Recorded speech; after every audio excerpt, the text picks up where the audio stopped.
Now across the country for a live look at Capitol Hill, the Capitol building there, where the showdown over a solution for the situation at our southern border continues to escalate. And after years of finger pointing and inaction, next Wednesday, they're teasing this now, the U.S. Senate may vote on a bipartisan border agreement to crack down on all the chaos at the U.S. Mexico border. News 4 Tucson's Gabrielle Parrish joins us live from Midtown with what local residents think of the proposed agreement they're working on. Gabrielle. Hi, Sean and Angelique. Some people are all in, saying it's a good idea, but it needs to happen now to secure our border.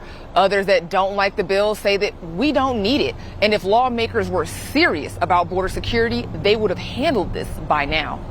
Meet Sarah Murphy, a Pima County resident for over 2 decades. She believes that the bipartisan bill will help secure our border.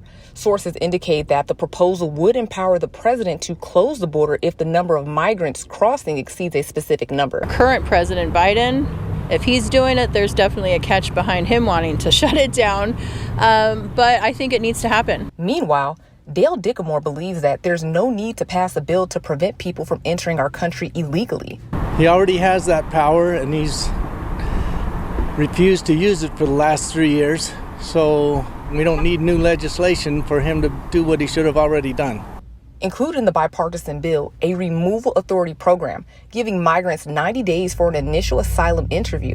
If they pass, they can stay an extra 90 days while their asylum cases are decided. Absolutely, if it's going to be stuck to. Kind of a slap in the face to the people that came in legally, and that should not be allowed. While they are waiting to see if they qualify to seek asylum, some migrants may be allowed to work in the U.S.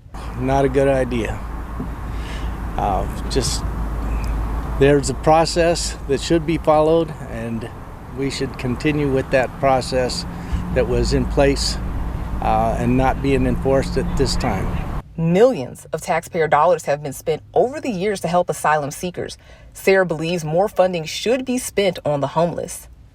I actually did go down to the Red Roof Inn and all these hotels that have gotten contracts to take these immigrants in, and it's deplorable. It's awful. And I've seen, like I said, our homeless veterans sitting on the streets.